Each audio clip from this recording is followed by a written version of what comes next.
गायत्री मंत्रेण पात्रान् सम्प्रोक्ष धेनुमुदराम् अमृतिकृत्य ग्रासमुद्रया सत्येन त्वरतेन परिघञ्जामि।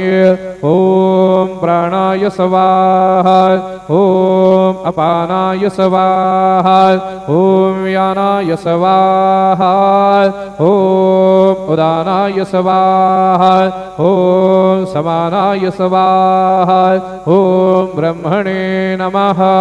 मध्यपानीयं समर्पयामि पुनर्नैवेद्यं निवेदयामि। ॐ प्राणाय स्वाहा ॐ अपानाय स्वाहा ॐ व्यानाय स्वाहा ॐ उदानाय स्वाहा ॐ समानाय स्वाहा ॐ ब्रह्मणे नमः। नैवेद्यं निवेदयामि हस्तप्रक्षालनं समर्पयामि मुखप्रक्षालनं समर्पयामि। सद्गुरु साईनाथ देवताभ्यो नमः। सायंकाले चरणकमले प्रार्थना पूर्वक नमस्कारं करोमि।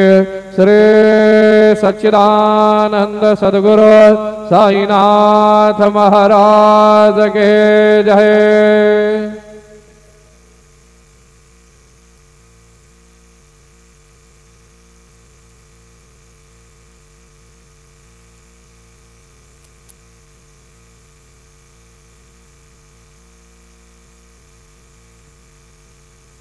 ओम साईराम। सर्व साई भक्तांना कळविण्यात येते की